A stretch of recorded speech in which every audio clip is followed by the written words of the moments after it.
के तपाईँहरूको पनि मेरो जस्तै लाइसेन्स प्रिन्ट भइसकेको हुन्छ तर अनलाइनमा प्रिन्ट भएको छैन भनेर देखाउँछ? साथीहरू, तपाईँहरूलाई म आज तपाईँको लाइसेन्स प्रिन्ट भएको छ कि छैन भनेर सही तरिका सिकाउन जाँदैछौँ। साथीहरू, भिडियो अन्तिमसम्म हेरेर साथ दिनुहोला। फर्स्टमा हामी गुगलमा गएर लाइसेन्स प्रिन्ट भनेर सर्च गर्छौँ अनि यो गभर्मेन्ट पोर्टल खोल्छौँ। गभर्मेन्ट पोर्टलमा यो पोर्टलमा क्लिक गरिसकेपछि तपाईँहरूले यहाँ देख्न सक्नुहुनेछ। यहाँ तपाईँहरूले आफ्नो लाइसेन्स नम्बर यहाँ राख्नुहोस्। मैले यहाँ मेरो लाइसेन्स नम्बर राख्छु।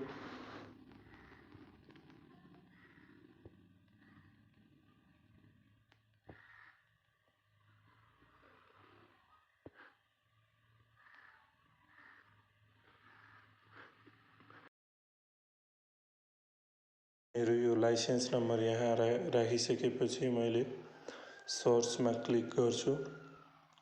सर्चमा क्लिक गर्दाखेरि तपाईँहरूले देख्न सक्नुहुन्छ यहाँ नट लाइसेन्स फाउन्ड भनेर देखाएको छ लाइसेन्स नम्बर सहित। अब तपाईँहरूलाई म सही तरिका कसरी चेक गर्ने भनेर सिकाउँछु। साथीहरू, तपाईँहरूले कुन लाइसेन्स कार्यालयमा आफ्नो लाइसेन्स रिन्यू वा लाइसेन्स ट्रायल दिनुभएको छ त्यस कार्यालयको वास्तविक तपाईँको वेबसाइटको लिङ्कमा सर्च गर्नुपर्ने हुनेछ। मैले चाहिँ कलङ्की बागमती प्रदेशबाट दिएको हुनाले मैले यस बागमती प्रदेशको वेबसाइटमा सर्च गर्छु। तपाईँहरूले देख्न सक्नुहुनेछ मैले यहाँ क्युआर छ, यो क्युआर पनि राखिदिएको छु। मैले यो क्युआर स्क्यान गर्छु। तपाईँहरूले यहाँ लिङ्कमा पनि देख्न सक्नुहुनेछ कलङ्की बागमती भनेर। यहाँ तपाईँको लिङ्क देखाइसकेको छ। मैले यस लिङ्कमा क्लिक गर्छु। तपाईँहरूले पनि जुन आफ्नो लाइसेन्स विभागबाट लाइसेन्स अप्लाई गर्नुभएको छ त्यसैको वेबसाइट पोर्टल खोल्नु होला। त्यसपछि चाहिँ तपाईँको अलिक राम्रो रिजल्ट निस्किन्छ। मैले यहाँ देख्न सक्नुहुन्छ बागमती प्रदेशको खोलिसकेँ। यता क्लिक गरेँ अनि यहाँ देख्न सक्नुहुन्छ लाइसेन्स लिस्टमा खोज्नुहोस्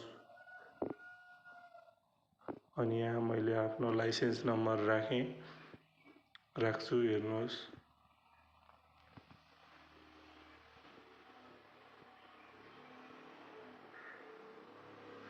तपाईँहरूले यस माथि वेबसाइट पोर्टलमा पनि देख्न सक्नुहुनेछ यातायात कार्यालय कलङ्की ठुलो भर्याङ नागार्जुन भनेर लेखिएको छ। तपाईँहरू पनि जुन ठाउँबाट हुनुहुन्छ त्यही ठाउँ जुन विभागबाट अप्लाई गर्नुभएको छ त्यही विभागमा को वेबसाइट पोर्टल खोल्नुहोस्। यहाँ देख्न सक्नुहुनेछ मैले आफ्नो लाइसेन्स नम्बर राखिसकेँ।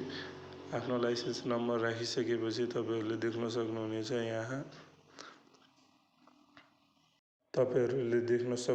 यहाँ रेडी टु कलेक्ट भनेर देखाइसकेको छ। भनेपछि मेरो लाइसेन्स प्रिन्ट भइसकेको छ। साथीहरू, देख्न सक्नुहुन्छ तपाईँहरूले पहिला मैले अर्को अनलाइन वेबसाइटमा गर्दाखेरि नट फाउन्ड भनेर देखाएको लाइसेन्स यहाँ अलरेडी प्रिन्टेड भनेर देखाएको छ। साथीहरू, यो भिडियो मन परेमा तपाईँहरूलाई लाइक, सेयर, कमेन्ट, सब्सक्राइब गर्दै गर्नुहोला। धन्यवाद।